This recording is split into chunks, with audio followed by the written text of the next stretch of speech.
سبحانك لا علم لنا إلا ما علمتنا إنك أنت العليم الحكيم۔ اللہ رب العزت نے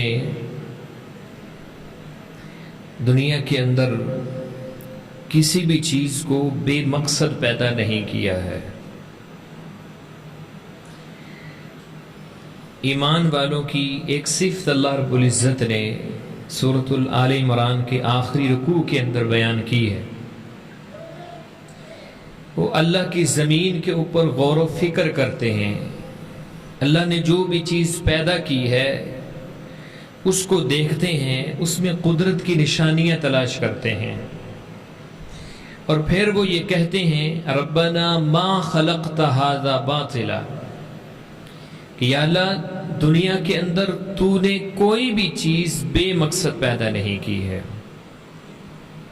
ہر چیز کا مقصد ایک ہے، اور وہ کیا ہے؟ انسانیت کی خدمت۔ هو الذی خلق لکم ما فی الارض جمیعا، اللہ نے انسان کو کہا ہے کہ ہم نے دنیا کے اندر جو بھی چیز پیدا کی ہے اس کو تمہارے لیے پیدا کیے ہے۔ میں ایک شخص کا واقعہ پڑھ رہا تھا، اس نے ایک چھوٹے سے کیڑے کو دیکھا، دیکھنے کے بعد کہنے لگا کہ یہ جو کیڑا ہے اللہ رب العزت کو اس کو پیدا کرنے کا کیا مقصد تھا، کیوں پیدا کیے ہے؟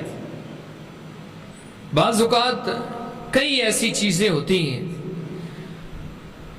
جن کا ہم ادراک نہیں کر سکتے کہ اللہ رب العزت نے ان کو پیدا کرنے کی اس کی حکمت کیا ہے۔ اللہ کا کرنا ایسا ہوا کہ اس شخص کے جسم کے اوپر ایک پھنسی نکلی، بڑا علاج کروایا ڈاکٹروں کے پاس، حکیموں کے پاس، کہ کسی طرح اس پھوڑے سے، اس پھنسی سے شفا مل جائے، لیکن شفا تو خالق کے ہاتھ میں۔ آخر کار ایک حکیم کے پاس پہنچا، اس نے کہا کہ وہ فلاں کیڑا جو ہے وہ تم لے کر آؤ۔ یہ کیڑا وہی تھا جس کے لیے اس نے یہ کہا تھا کہ اس کو خالق نے، اللہ رب العزت نے بے مقصد پیدا کیے۔ کیوں پیدا کیے ہیں؟ اللہ نے پھر دکھایا کہ اس کو ہم نے بے مقصد نہیں پیدا کیا ہے، ہر چیز کا کوئی نہ کوئی مقصد ہے۔ اس کیڑے سے اس حکیم صاحب نے اس کے لیے دوائی بنائی، اس کو پھر اس پھنسی کے اوپر لگایا گیا، اور اس دوائی کے ساتھ اللہ رب العزت نے اس بندے کو شفا عطا کی۔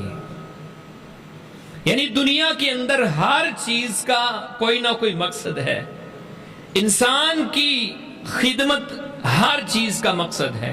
وَسَخَّرَ لَكُم مَّا فِي الْأَرْضِ جَمِيعًا، اللہ فرماتے ہیں تم کیا سمجھتے ہو کہ تم بھینسوں کو ذبح کر لیتے ہو، ان کو نیچے گرا لیتے ہو، ان کا دودھ نکالتے ہو، پی جاتے ہو، تم بڑے بڑے طاقتور جانوروں کو قید کر لیتے ہو، کیا سمجھتے ہو کہ تم ان سے طاقتور ہو؟ نہیں، اللہ فرماتے ہیں ہم نے ان کو تمہارے لیے مسخر کیا ہے، وگرنہ ہم نے دیکھا ہے کہ اونٹ اگر بفر جائے، بھینس اگر بفر جائے، گائے اگر بفر جائے تو وہ جانوں کی جانیں نکل جاتی ہیں، اس کو پھر کوئی روک نہیں سکتا ہے۔ تو یہ اللہ رب العزت نے ہر چیز کو انسان کے لیے مسخر کیا ہے۔ دیکھنا یہ ہے کہ اللہ رب العزت نے ہر چیز کو جس مقصد کے لیے پیدا کیا تھا، کیا وہ اپنے مقصد کے اندر کامیاب ہے یا نہیں۔ اور پھر دوسری گفتگو کا حصہ یہ ہے کہ انسان کو کس مقصد کے لیے پیدا کیا تھا، یہ اپنے مقصد کے اندر کتنا کامیاب ہے۔ رسول اللہ صلی اللہ علیہ وسلم نے 5 سوال دیے۔ آپ نے فرمایا قیامت والے دن کوئی بھی شخص اپنے قدم اللہ رب العزت کے دربار سے ہلا نہیں سکے گا جب تک ان 5 سوالوں کا جواب نہیں دے لے گا۔ ان میں سے پہلا سوال کیا ہے؟ پہلا سوال یہ ہے ہم نے آپ کو عمر دی تھی اس کو کہاں پہ گزارا ہے؟ اور عمر کے ایک خاص حصے کے لیے اسپیشل اللہ رب العزت سوال کریں گے، وَعَنْ شَبَابِهِ فِيمَا أَفْنَا، ہم نے تمہیں جوانی دی تھی، اس کو کہاں پہ خرچ کیا ہے، اس کو کہاں پہ لگایا ہے؟ یہ زندگی کا ایک ایسا حصہ ہے جو جہاں پر انسان بہت بڑے گناہ کر جاتا ہے، جہاں پر انسان کے اوپر شیطان کا وار بڑا چلتا ہے۔ اس لیے ہم اکثر کہا کرتے ہیں، تاریخ اس بات کی شاہد ہے کہ جس قوم نے اپنی نوجوان نسل کو سنبھال لیا ہے وہ قوم دنیا کے اندر کامیاب ہے۔ جس قوم کی نوجوان نسل نہیں سنبھالی گئی وہ قوم دنیا کے اندر تباہ و برباد ہو کر رہ گئی ہے۔ آپ تاریخ کو پڑھیں گے تو ہمارے اس جملے کو 100% سچا پائیں گے۔ اسی لیے رسول اللہ صلی اللہ علیہ وسلم نے بچپن کے اندر جب بچہ بڑا ہوتا ہے تو بچپن کے اندر اس کی تربیت کا انداز سکھایا ہے۔ تم نے اس کا اچھا نام رکھنا ہے، تم نے جب بولنے لگے تو اس کو کیا سکھانا ہے، پھر جب وہ بڑا ہوتا ہوتا جب وہ 7 سال کی عمر کو پہنچ جاتا ہے پھر تم نے اس کو مسجد کا تعارف کروانا ہے، مسجد میں لے کر آنا ہے، پھر آگے چلتے چلتے جب یہ 10 سال کا ہو گیا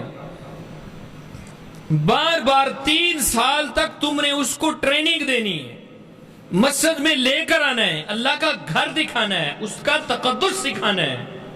3 سال کے بعد بھی اگر اس کے دل و دماغ میں مسجد کا تقدس نہیں بیٹھا ہے، اس کو نہیں پتا کہ میں نے 5 وقت اپنے رب کے سامنے سجدے کرنے ہیں، رکوع کرنے ہیں، قیام کرنے ہیں، نبی صلی اللہ علیہ وسلم نے فرمایا اب والد کا حق بنتا ہے اب اس کو مار کر رب کے دربار میں لے کر آئے، اس کو سکھائے کہ تیری زندگی کا یہ مقصد ہے۔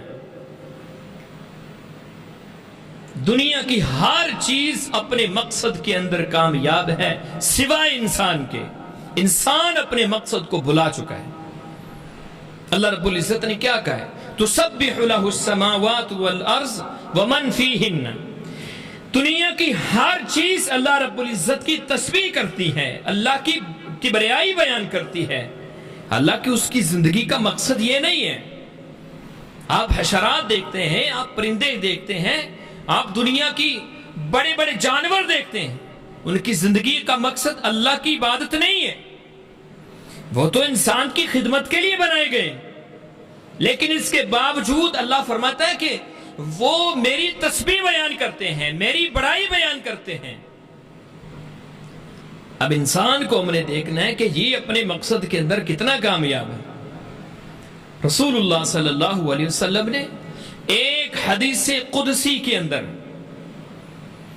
آپ نے ایک بات بڑے احسن طریقے کے ساتھ سمجھائی ہے۔ دنیا کا ہر بندہ اس وقت رونا روتا ہے، مہنگائی ہوگی، پریشانیاں آ گئی، مر گئے، خرچے پورے نہیں ہوتے۔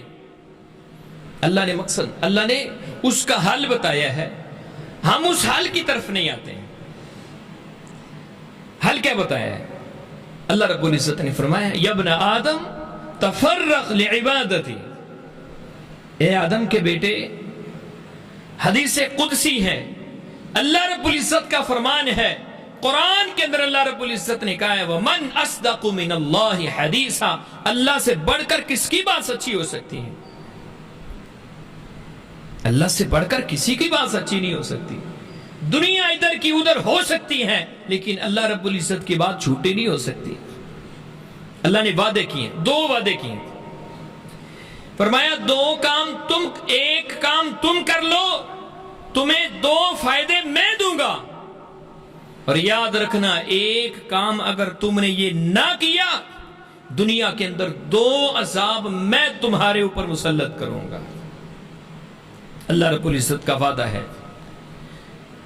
کیا اللہ رب العزت نے کہا ہے؟ تفرغ لعبادتی، اے بندے میری عبادت کے لیے وقت نکالو۔ عبادت کیا ہے؟ نماز عبادت کا ایک بہترین ذریعہ ہے۔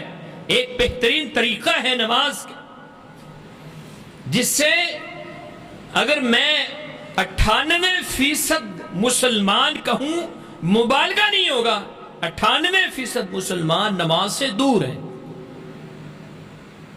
اور جو 2% ہیں وہ جو مسجد میں آتے ہیں تو ان کے دماغ میں ایک خناس ہوتا ہے۔ خناس کیا؟ کہا جائے نا جی آپ کا سجدہ درست نہیں، رکوع درست نہیں، آپ کا قیام درست نہیں، تو کہتے ہیں پڑھتے تو ہیں نا، مسجد میں آتے تو ہیں نا۔ اللہ کے بندو، خالق کوئی تمہاری نمازوں کا محتاج ہے؟ ساری دنیا مل کے نیک ہو جائے، اللہ کی کبریائی کے اندر، اللہ کی بڑائی کے اندر، اللہ کی شان کے اندر ذرہ برابر بھی اضافہ نہیں ہو سکتا ہے، اور ساری دنیا بری بن جائے، اللہ کی ذات کے اندر، اس کی شان کے اندر، اس کی کبریائی کے اندر ذرہ برابر بھی کمی نہیں ہو سکتی ہے۔ نماز پڑھنی ہے اپنے لیے۔ رسول اللہ صلی اللہ علیہ وسلم کا طریقہ اللہ رب العزت نے نبی صلی اللہ علیہ وسلم کے ذریعے طریقہ سکھایا ہے۔ جبرائیل امین نبی صلی اللہ علیہ وسلم کے پاس آئے ہیں، باقاعدہ نماز کا پریکٹیکل کر کے سکھایا ہے۔ پھر اللہ کے رسول صلی اللہ علیہ وسلم منبر پر کھڑے ہوئے، آپ نے اپنی امت کو نماز کا طریقہ دیا ہے، پریکٹیکل کر کے آپ نے امت کو سکھایا ہے، اور پھر آپ نے حکم دیا ہے صلو کما رأیتمونی اصلی، نماز اس طرح پڑھو جس طرح تم نے مجھے پڑھتے ہوئے دیکھا ہے۔ اپنی مرضی نہیں ہے، اپنے طور طریقے نہیں ہے کہ جیسے مرضی پڑھ لو، پڑھتے تو ہے نا، سجدہ کرتے تو ہے نا، رکوع کرتے تو ہے نا، نہیں۔ صحابی رسول نے ایک شخص کو دیکھا، اس کی نماز درست نہیں، وہ بھی تو پڑھتا تھا نا، مسجد میں آتا تھا، اللہ کے پیغمبر کے صحابی نے اس کو کیا کہا تھا؟ پوچھا ایسی نماز پڑھتے ہوئے کتنی دیر ہو گئی ہے؟ اس نے کہا 40 سال سے میں ایسی نماز ادا کر رہا ہوں، 40 سال سے۔ اس نے کہا اگر تم نے 40 سال ایسی نمازیں پڑھی ہیں تو تمہارے اوپر افسوس ہے کہ آج تک تم نے ابھی تک ایک نماز بھی نہیں پڑھی۔ جرم کیا تھا اس کا؟ وہ بھی تو آتا تھا مسجد میں۔ طریقہ سکھایا رسول اللہ صلی اللہ علیہ وسلم۔ بات کر رہے تھے ہم کہ مقصد کے اندر کامیابی، ہم اپنے مقصد کے اندر کتنے کامیاب ہیں؟ 2% لوگ مسجد میں آتے ہیں، ان میں سے کچھ لوگوں کی نماز درست ہے، کچھ لوگوں کی، یعنی ہم نے اپنے مقصد کو پہچانا ہی نہیں ہے۔ اللہ نے مقصد بیان کی، وَمَا خَلَقْتُ الْجِنَّ وَالْإِنسَ إِلَّا لِيَعْبُدُونَ، جنوں اور انسانوں کو ہم نے اپنی عبادت کے لیے پیدا کیا ہے۔ امام النصر علامہ احسان اللہ ظہیر شہید رحمہ اللہ نے اپنی ایک کتاب کے اندر ایک نوجوان کا واقعہ ذکر کیا ہے۔ اب سوچ کا زاویہ میرا اور اپنا بھی دیکھیے، اور اس نوجوان کو بھی دیکھیے جس نے اپنے مقصد کو پہچان لیا تھا۔ سید احمد شہید رحمہ اللہ اپنا جہادی لشکر لے کر نکلے ہوئے ہیں، ایک جگہ پر ٹھہرے تو دیکھا کہ دور سے ایک خوبصورت نوجوان اس لشکر کی طرف آ رہا ہے۔ نوجوانوں، یہ بات بڑے دھیان سے سننے والی ہے، بہت بڑا سبق ہے اس واقعے کے اندر ہے۔ سید اسماعیل شہید رحمہ اللہ بیان کرتے ہیں کہ وہ نوجوان اتنا خوبصورت تھا کہ سارے لشکر کی نظریں اس نوجوان کے اوپر جم گئی ہیں، سارے لشکر کی نظریں۔ آ گیا شاہ صاحب کے سامنے بیٹھ گیا، اس نے کہا مجھے آپ اپنے قافلے میں شامل کر لیں، میں جہاد کے اندر آپ کا ساتھی بننا چاہتا ہوں۔ شاہ صاحب نے کہا بیٹا تمہیں پتہ ہے کہ ہماری زندگی کا مقصد کیا ہے، ہم کون کون سے کٹھن مراحل سے گزرتے ہیں، تمہیں اس کا ادراک نہیں ہے، تمہیں پتہ ہی نہیں ہے۔ کہا شاہ جی آپ بتا دیں آپ کیسے چلتے ہیں؟ شاہ صاحب نے کہا بیٹا سارا دن اللہ کے دشمنوں کے ساتھ جہاد کرنا ہے اور رات کو ساری رات سونا نہیں ہے، رات کے آخری پہر کے اندر اٹھ کر اللہ رب العزت کے حضور سجدے رکوع قیام کر کے اللہ سے فتح اور نصرت کی دعائیں مانگنی ہیں۔ اس نوجوان نے پتہ کیا کہا؟ اس نے کہا شاہ صاحب جہاں تک جہاد کی بات ہے، آپ کے اس قافلے کا مقصد میری ماں نے مجھے سکھا کے بھیجا ہے، اور جہاں تک تہجد کی نماز کی بات آتی ہے، میری ماں نے مجھے تہجد کی نماز کا اتنا عادی بنا دیا ہے، میں جب تک تہجد کی نماز ادا نہ کر لوں مجھے سکون ہی نہیں ملتا ہے۔ علامہ صاحب نے لکھا ہے کہ اس نوجوان کی ابھی داڑھی نہیں آئی تھی، یعنی زیادہ سے زیادہ اگر اس کی عمر ہوگی تو 16-17 سال ہوگی۔ اس معاشرے کا 16-17 سال کا نوجوان کیا کرتا پھرتا ہے؟ فجر کی نماز کے اندر چند بابے نظر آتے ہیں، چند بابے۔ نوجوان کہاں ہوتے ہیں؟ اللہ کے رسول صلی اللہ علیہ وسلم نے سزائیں بیان کی ہیں، جو بندہ فجر کی نماز نہیں پڑھتا سویا رہتا ہے، نبی صلی اللہ علیہ وسلم فرماتے ہیں اس حالت میں یہ بندہ صبح کرتا ہے، پہلا عذاب اللہ اس کے اوپر یہ مسلط کرتا ہے، اصبحت خبیث النفس۔ اس حالت میں اس نے صبح کی ہے، اس کا نفس ناپاک حالت میں ہے، خبیث حالت میں ہے، خبیث حالت کے اندر ہے۔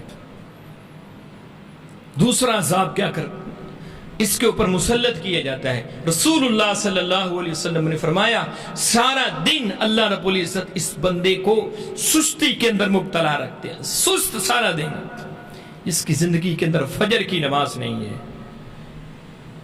اہمیت کیا فجر کی نماز کی؟ نوجوان سورج نکلنے تک سویا رہتا ہے۔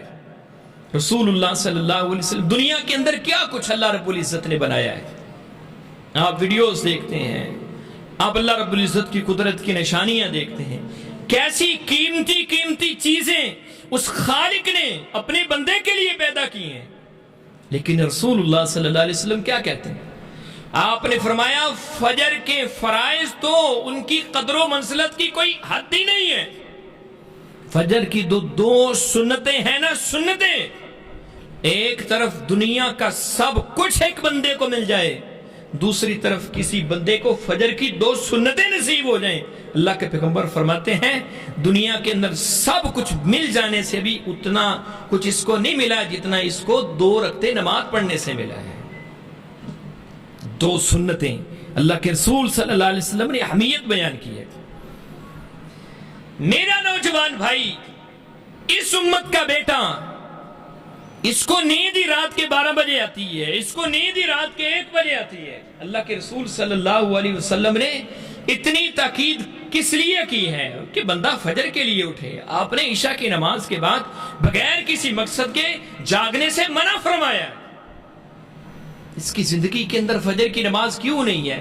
زندگی کا مقصد ہی بھلا دی ہے، اپنے آنے کا مقصد ہی بھلا دی ہے۔ آنے کا مقصد اس نے کیا سمجھ لیا ہے؟ مالی مالی مالی، ادھر سے بھی آ جائے، ادھر سے بھی آ جائے، ادھر سے بھی آ جائے۔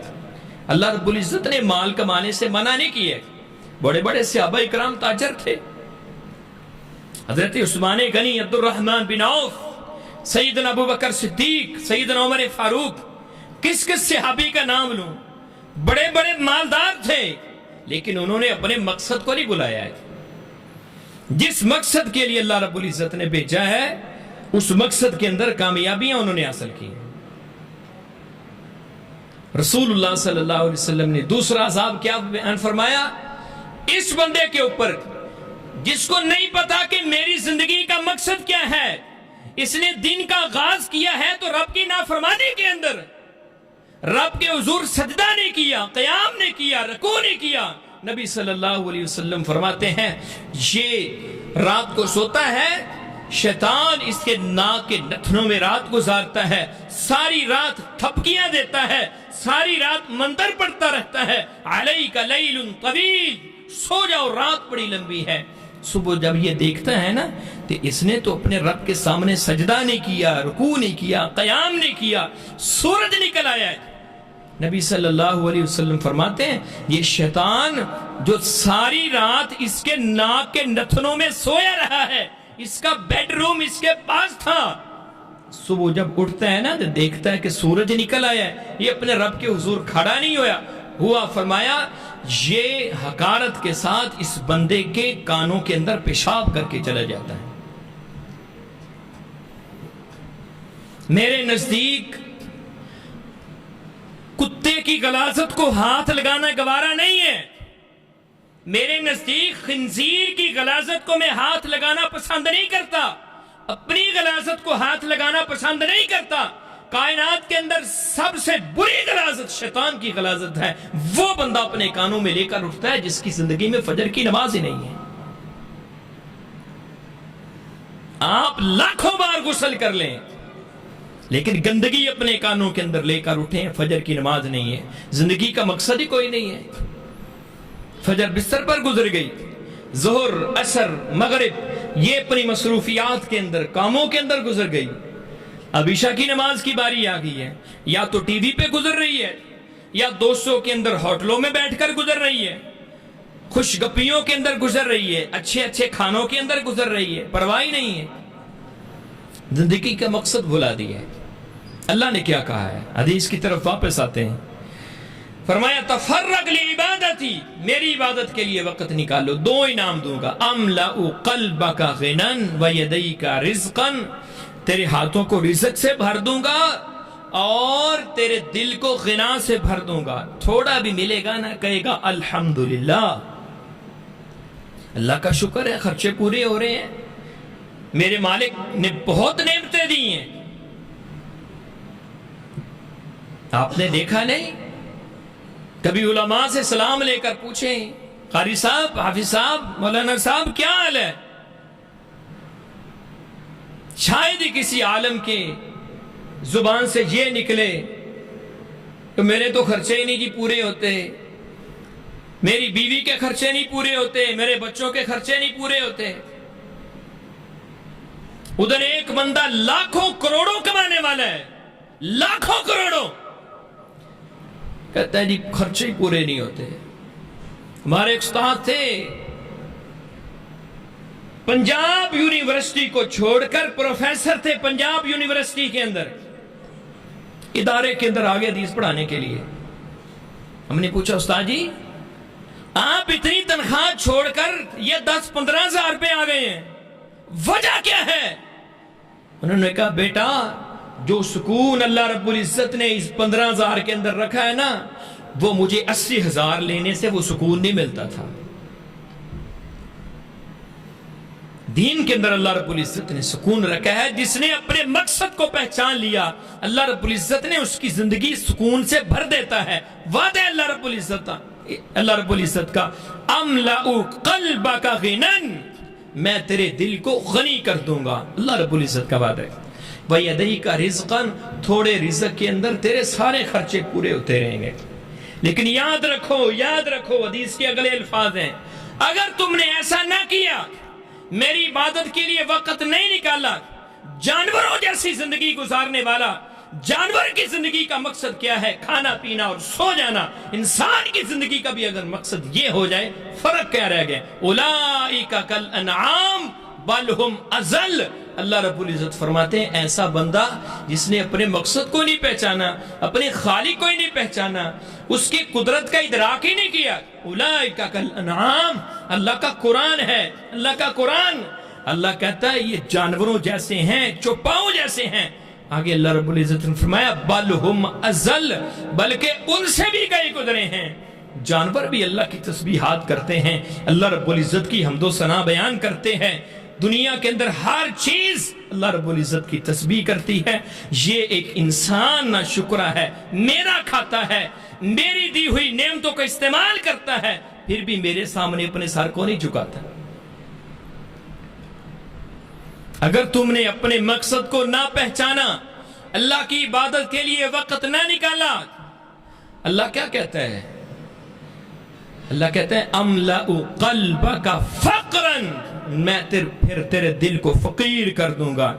گھر کے 9 افراد ہیں تو 9 ہی کما رہے ہیں, 10 افراد ہیں تو 10 ہی کما رہے ہیں. کہتا خرچے پھر بھی نہیں پورے ہوتے, خرچے پھر بھی نہیں پورے ہوتے. خرچے پورے کیسے ہوں گے؟ وَلَوْ أَنَّ أَهْلَ الْقُرَىٰ آمَنُوا وَاتَّقَوْا لَفَتَحْنَا عَلَيْهِمْ بَرَكَاتٍ مِّنَ السَّمَاءِ. اللہ فرماتے ہیں اگر یہ بستیوں والے 2 کام کر لیں نا, آمنوا واتقوا, صحیح ایمان والے بن جائیں اور رب سے ڈرنے والے بن جائیں. صحیح ایمان والے اور رب سے ڈرنے والے بن جائیں. اللہ فرماتے ہیں ہم ان کے اوپر اپنی رحمتوں کے دروازوں کو, اپنی برکتوں کے دروازوں کو کھول دیں گے. یہ بندہ جس نے اپنے مقصد کو نہیں پہچانا,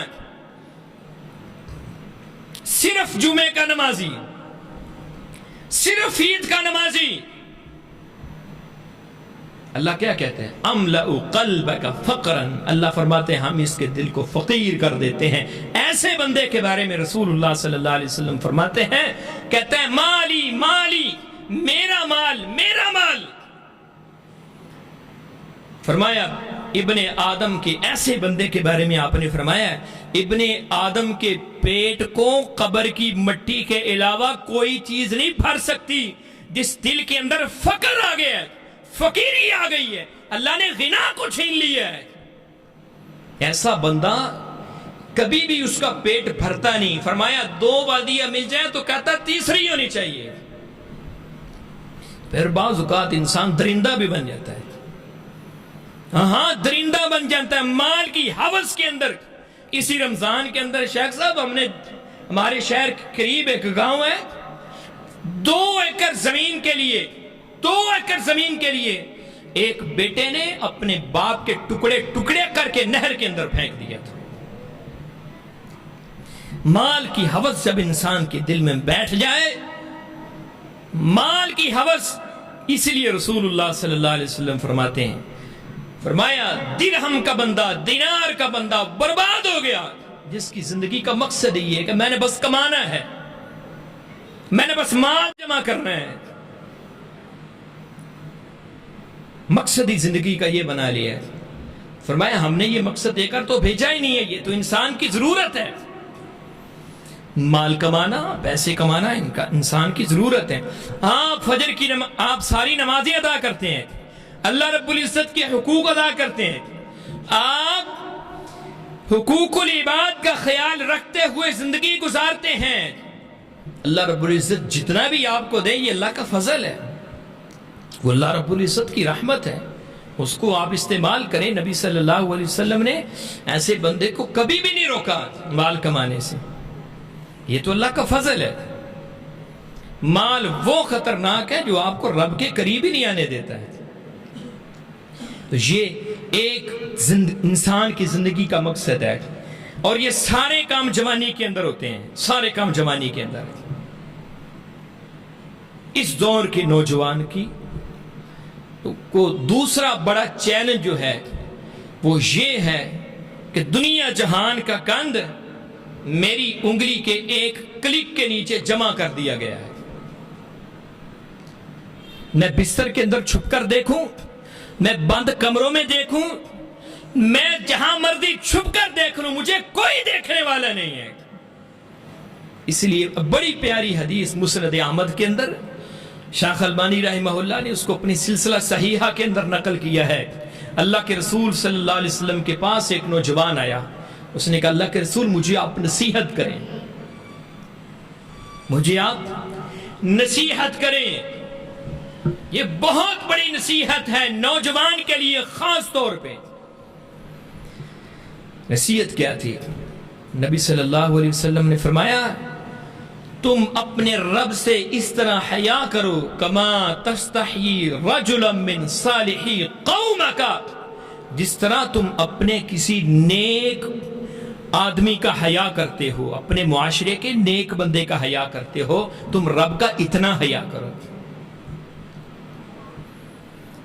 میں اپنے معاشرے کی حالت آپ کے سامنے بیان کروں ذرا, ہم نے رب کی قدر کتنی کی ہے. اللہ رب العزت اس لیے تو شکوہ کر رہے ہیں، ما قدر اللہ حق قدری، بندے نے میری قدر کی ہی نہیں ہے. ما لکم لا ترجون للہ وقارا، تمہیں کیا ہو گیا ہے، تم اللہ کے وقار کا خیال ہی نہیں رکھتے ہو.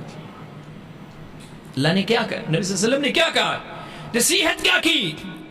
آپ نے فرمایا جس طرح تم نیک بندے کو دیکھ کر گناہ کو چھوڑ دیتے ہو، حیا کرتے ہو، اللہ کا اس طرح حیا کرو.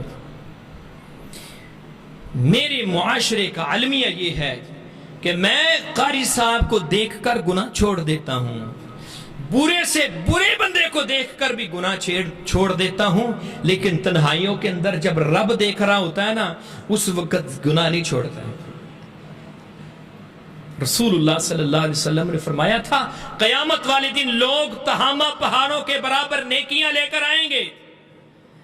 تہامہ پہاڑوں کے برابر اپنی نمازوں کے اندر، اپنے سجدوں کے اندر، اپنے روزوں کے اندر وزن پیدا کیجئے.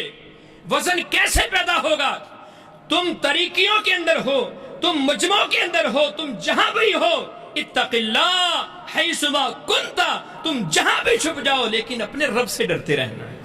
یہ رسول اللہ صلی اللہ علیہ وسلم کی نصیحت ہے.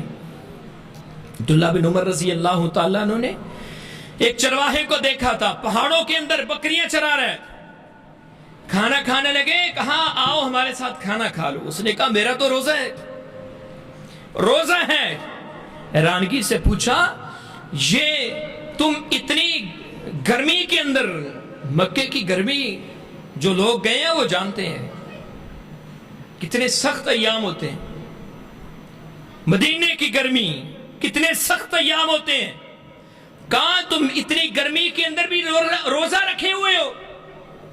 کہا میں ان دنوں کی تیاری کر رہا ہوں جو ان دنوں سے بھی زیادہ سخت ہیں، ان دنوں سے بھی زیادہ سخت ہیں. امتحان لیا، کہا ایک بکری ہمیں دے دو. اس نے کہا یہ بکریاں تو میری ہے ہی نہیں ہے، یہ تو میرے مالک کی بکری ہیں. کہا ایک دے دو، بیچ دو، تمہیں پیسے بھی ملیں گے، تمہیں گوشت بھی دیں گے، گھر جا کر اس گوشت سے افطاری کر لینا. تمہارا مالک کون سا تمہیں دیکھ رہا ہے؟ اس نوجوان نے کیا کہا تھا؟ اس نے کہا مالک تو نہیں دیکھ رہا، لیکن این اللہ، اللہ کہاں ہے؟ میں نے کل کو رب کے سامنے کھڑے ہونا ہے، ایک ایک چیز کا حساب دینے اپنے خالق کو، اپنے مالک کو. میں اپنے رب کو کیا جواب دوں گا؟ رب کو کیا جواب دوں گا؟ این اللہ. یہی جملہ کہتے ہوئے وہ مجمع سے چلا گیا، وہاں سے دور چلا گیا. یہ ایک چیلنج ہے اس معاشرے کے لیے. اپنی تنہائیاں، اپنی انفرادی زندگی، اپنی اجتماعی زندگی، اس کو آپ دیکھیں کہ اس کے اندر فرق کتنا ہے. میری اجتماعی زندگی کے اندر میں کیسا دکھتا ہوں، میں اپنی انفرادی زندگی کے اندر کیسا دکھتا ہوں. یہ رسول اللہ صلی اللہ علیہ وسلم کی نصیحت تھی. جیسے تم قاری صاحب کو دیکھ کر گناہ چھوڑ دیتے ہو، حاجی صاحب کو دیکھ کر گناہ چھوڑ دیتے ہو، رب کو دیکھ کر گناہ نہیں چھوڑتے. ہمارے معاشرے کی حالت تو یہ ہے، لوگ مسجد کے اندر چوری کر لیتے ہیں، لیکن وہ لوگ جن کو لوگوں نے رب کے مقابلے میں معبود بنا کے کھڑا کر دیا ہے، وہاں سے مسواک بھی نہیں اتارتے کہ حضرت صاحب ٹانگ توڑ دیں گے.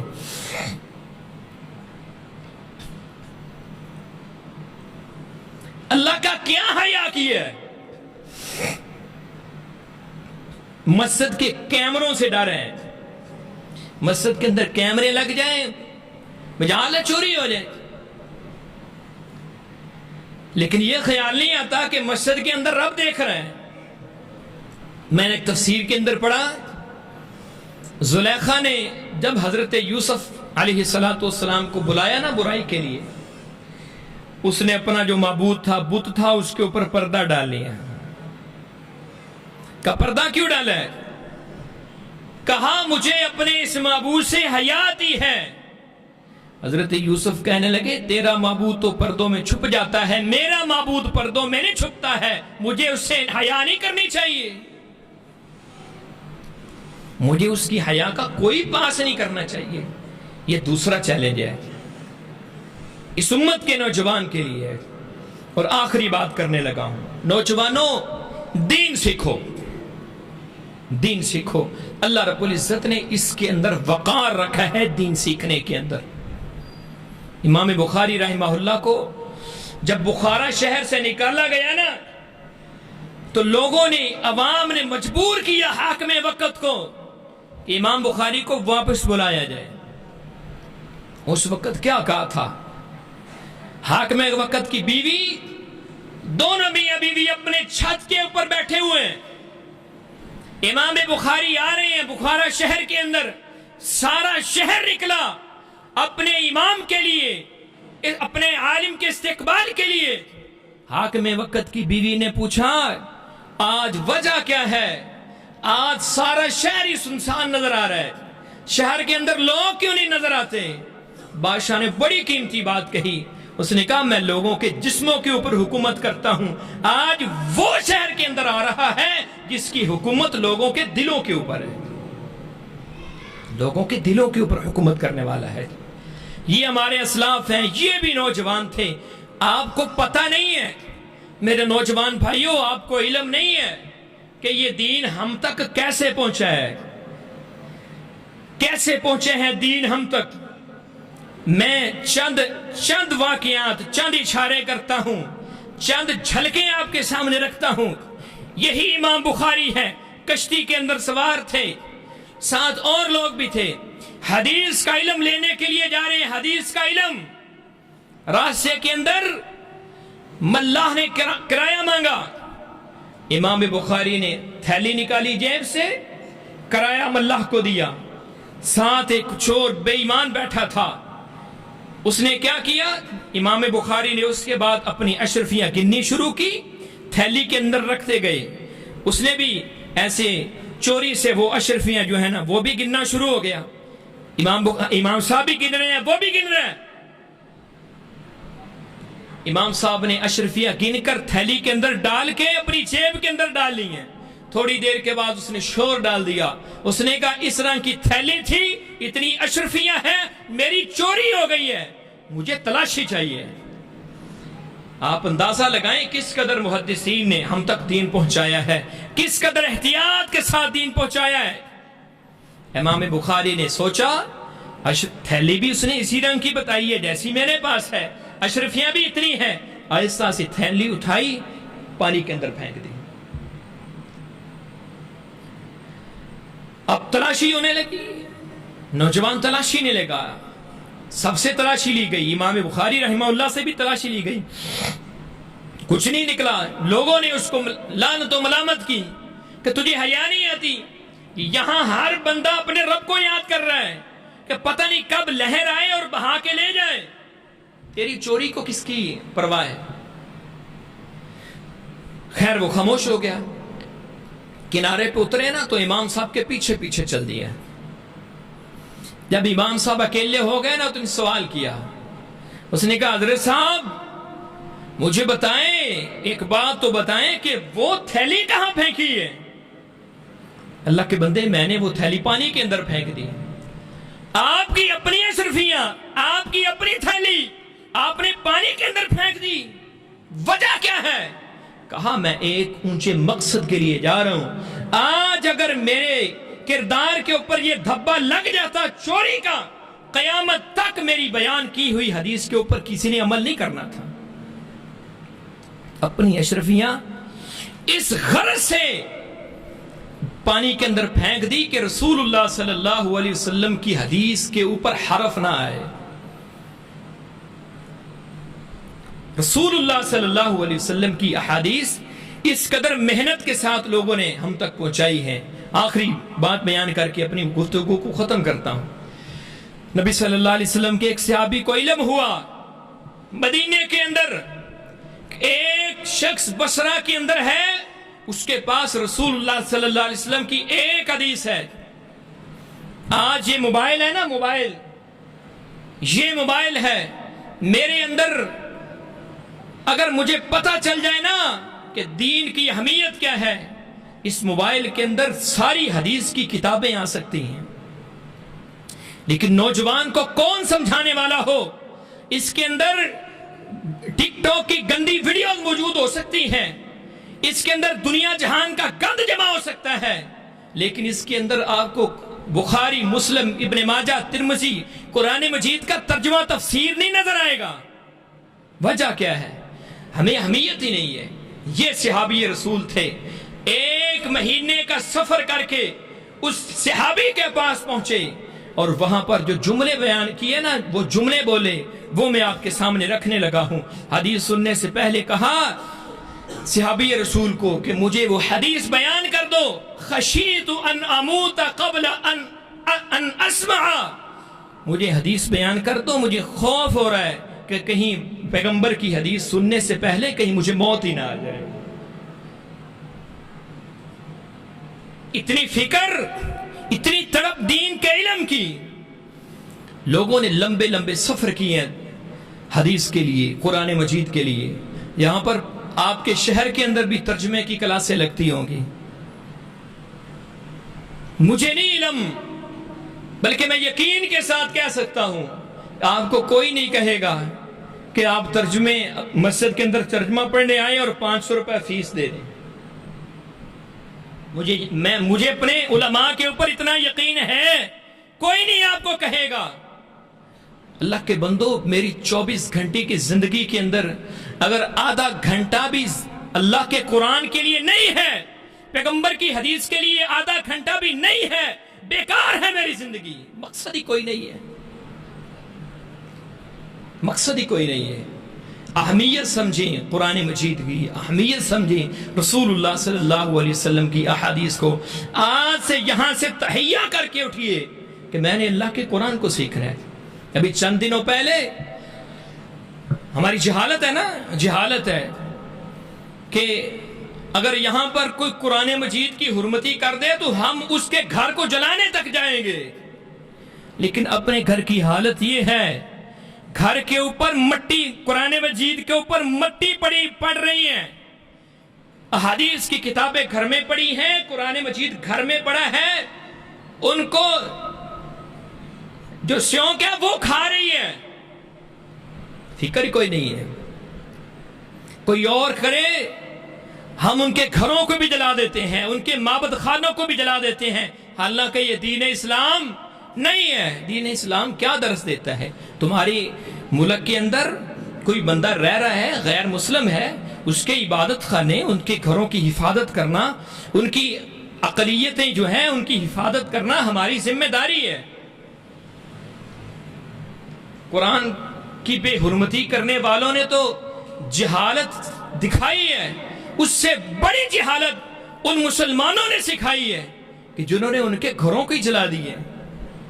اور میں یقین سے کہہ سکتا ہوں کہ جتنے لوگوں نے گھروں کو جلایا ہوگا، الا ماشاءاللہ ان میں سے کوئی بھی نمازی نہیں ہوگا۔ صبح اٹھ کر اللہ کے پیغمبر کی یہ سنت روزانہ گٹر کے اندر بہاتے ہیں، گندی نالیوں کے اندر بہاتے ہیں، یہ فکر نہیں ہے کہ ہم اس کی بے حرمتی کر رہے ہیں۔